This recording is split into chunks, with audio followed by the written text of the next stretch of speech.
आंनि नामा श्री बिपुल ब्रह्म बबेनिफ्राय बरबरि सिरिसबारि नोङो मा काटलि आङो हिन्दु धोरोमनि मानसि ब्रह्म धोरोमनि ब्रह्म धोरोम नों माब्ला फैयो दिनै ना मैया आं दिनैसो फटक फैनाय जादों नों जिसुखौ फोथायो फोथायनानै फैथारदों फोथायना फैदों नोंनि देहायाव मा बेराम जादों बुंनो हागोन आंनि देहायावथ' गोबां सिकित्सा खालामजाबायानो आच्छा आङो गुवाहाटि बायदिसिनायाव फैसा गारबाय बहुद गाराखै नङा बेनिफ्राय थारमाने जेबो रिपर्टखौनो मोनामोन आरो आंनि देहायाव ओमफ्राय लिभारनि डग जादों होननानै मुलि हरनानै उनाव पाथरबो जाना दं दासिमाव नोंनि बे उदैया मा देरबाय देरखांबोयो उदैया देरखांबोयो ओमफ्राय पेसाबा क्लियार जाया पेसाब क्लियार जाया गल्ड ब्लाडाराव अन्थाइ दं होनदों पेसाब क्लियार जाया बेसे मोजां जाबायानो 6-7 सानथिं इदि जाबाय आरो बेनिफ्राय नोंनि पेसाबा बेसे गोबाव एसेल' जायोना गोबां जायो आङो दा टेब्लेटखौ जायो आरो गेजेर जालांबाय थायो आरो पेसाबनि बेनिफ्राय खुला जायो गोजों गयो आरो जितिया बे पेसाबनि मुलिखौ जाया अब्ला गुबुंले जारें गबाय थायो आरो माने नोंनि बे उदै देरबोनाया उदैया गिदिर जानाया बेनिफ्राय खय बोसोर बिदि 5 बोसोरानो हमना लाजाबाय आरो दा आंनिया बेमार बेनिफ्राय बे दै जमा जाबाय दै जमा जादों होनना बुंदों नों बे दै जमा जानायखौ गारबाय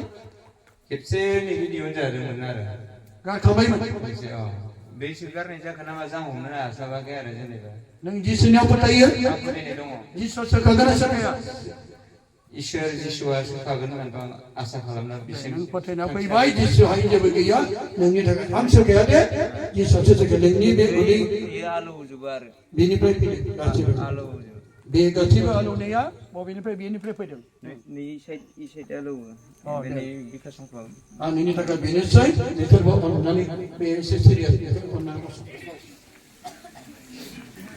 माना बिनि उदैया देरबाय उदैया लेबारनि थाखाय देरबोबाय जों बयबो गोसो होनानै आंना आखाइ खालाम नों आखाइ खालाम ओरै खालाम उदै फारसेखौ आखाइ होनांगौ बेखौ आखाइखौ आंनि प्रभु आंनि इसोर आंनि प्रभु आंनि इसोर ओ प्रभु नों गोसो जायोब्ला दानो आंखौ मोजां खालामनो हागौ ओ प्रभु आं दुखुथियाखौ अनखांदो आं बेमारिखौ अनखांदो आं राहा गैयैखौ आंखौ अनखांदो नों डक्टरनिबो डक्टर राजानिबो राजा नों मावनो हायै जेबो गैया आ प्रभु आं सासे हावरिया आंनि रांखावरि जोबखोलांबाय आंखौ आय' होग्रा रावबो गैलिया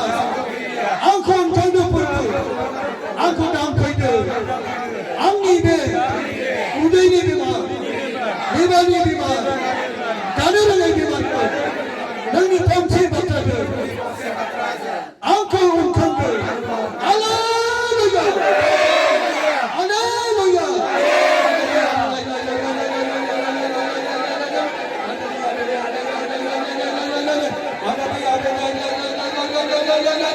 hallelujah hallelujah hallelujah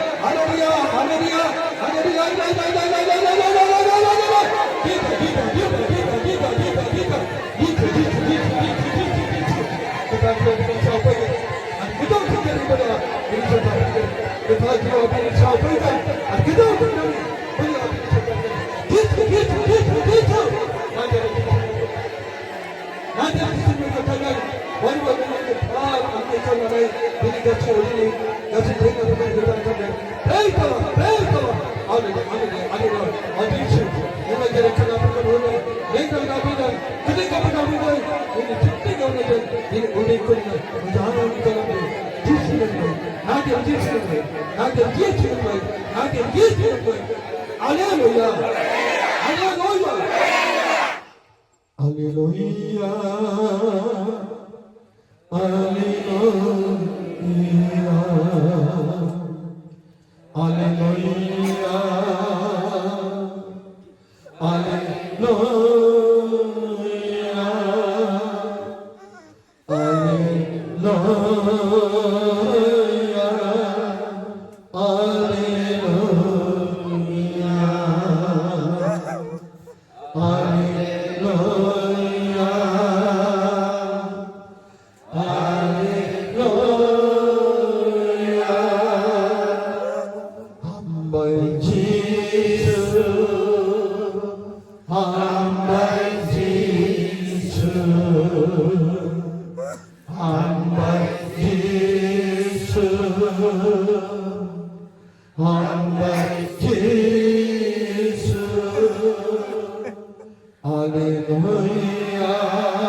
Now get it, just new way. Amen.